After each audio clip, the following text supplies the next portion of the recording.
সমিতির পর আরও একজন তারকা প্রবাসী ফুটবলারকে জাতীয় দলে দেখতে চান অধিনায়ক জামাল ভুঁইয়া। বল পায়ে এই তরুণ তুর্কির কারিকুরিতে মুগ্ধ হয়ে জামাল বলেন, সামনের উইন্ডোতেই তাকে বাংলাদেশ দলের সুযোগ দেওয়া উচিত। কে এই তরুণ প্রতিভাবান ফুটবলার যার ফুটবল শৈলীতে মুগ্ধ হয়েছেন খোদ টাইগার অধিনায়ক, তারই আদ্যপান্ত থাকছে প্রতিবেদনে। প্রবাসে জন্ম, ফুটবলের হাতে খড়িটাও সেখানে, তবে মাতৃভূমির প্রতি রয়েছে অগাধ ভালোবাসা। তাই তো লাল সবুজের পতাকাটিকে আপন করে নিয়েছেন বিশ্বের আনাচে কানাচে ছড়িয়ে থাকা প্রতিভাবান ফুটবলাররা। লাল সবুজের জার্সি গায়ে ফুটবল মাঠের সবুজ গালিচায় দাপিয়ে বেড়ানোই তাদের স্বপ্ন। আর তাই তো পাশ্চাত্যের চাকচিক্যময় সুযোগ সুবিধাকে পেছনে ফেলে ডলারের ঝঙ্কানিকে পাশ কাটিয়ে বাংলাদেশের হয়েই ফুটবল খেলতে চান প্রবাসী এই সম্ভাবনাময়ী ফুটবলাররা। যাত্রাটা শুরু হয় জামাল ভুঁইয়ার হাত ধরে। 2013 সালে বাংলাদেশি বংশোদ্ভূত এই ফুটবলার ডেনমার্কের চাকচিক্যময় ফুটবল অঙ্গন ছেড়ে লাল সবুজের পতাকা টানে ফিরে আসেন বাংলাদেশে। এবার সেই জামাল ভুঁইয়াই জাতীয় দলে দেখতে চাইছেন মার্কিন যুক্তরাষ্ট্র থেকে আসা বাংলাদেশি বংশোদ্ভূত ফুটবল সেন্সেশন রোনান সুলিভানকে। সম্প্রতি সাফ অনূর্ধ্ব 20 চ্যাম্পিয়নশিপে রোনানের জাদুকরী নৈপুণ্যে মুগ্ধ হয়ে এমন মন্তব্য করেন বাংলাদেশের জাতীয় দলের অধিনায়ক। সদ্য সমাপ্ত সাফের এই বয়স ভিত্তিক টুর্নামেন্টে বল পায়ে নান্দনিকতার ছাপ রেখেছেন রোনান।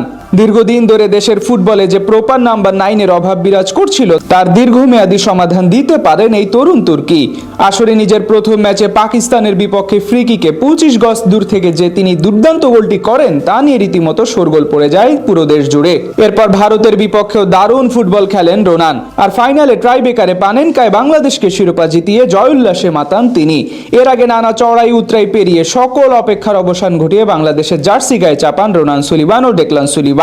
মালদ্বীপে অনুষ্ঠিত সাফ অনূর্ধ্ব 20 চ্যাম্পিয়নশিপে রোনান পর্যাপ্ত গেম টাইম পেলেও ডেকলান পাননি সেই সুযোগ। তাই ডেকলানকে আরো একটু পরখ করতে চান জামাল। তবে রোনানকে অতি শীঘ্রই জাতীয় দলে দেখতে চান বাংলাদেশ জাতীয় ফুটবল দলের অধিনায়ক।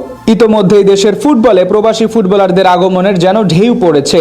জামাল ভুঁইয়া কিংবা তারেক কাজীর পর হামজা চৌধুরী, সমিত সোমদের আগমনে ফুটবলে বদলে গেছে চালচিত্র। আর তাদের দেখে উজ্জীবিত হয়ে বিশ্বের আনাচে কানাচে থেকে লাল সবুজে জার্সি গায়ে চাপানোর আগ্রহ প্রকাশ করেছেন অনেক প্রবাসী ফুটবলার। এবার এই তালিকায় নতুন করে যুক্ত হলেন যুক্তরাষ্ট্রের রোনান সুলিভান ও ডেকলান সুলিভান। জুন উইন্ডোতে বাফুফের ক্যাম্পে যোগ দেবেন বাংলাদেশি বংশোদ্ভূত এই দুই ফুটবলার, এমনটাই প্রত্যাশা করছেন দেশের ফুটবলের ভক্ত সমর্থক।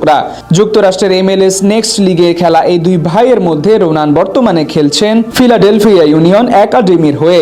18 বছর বয়সী রোনান সুলিভান সেখানে নিজেকে আক্রমণ ভাগের সুদক্ষ খেলোয়াড় হিসেবে ইতোমধ্যেই প্রতিষ্ঠিত করেছে। আধুনিক ফুটবলে একজন গোল স্কোরারের যে হাহাকার বাংলাদেশ দলে দীর্ঘকাল ধরে বিরাজমান, রোনান হতে পারেন তার দীর্ঘমেয়াদী সমাধান। অন্যদিকে তার যমজ ভাই ডেকলান সুলিভান একজন সুদক্ষ রাইট ব্যাক।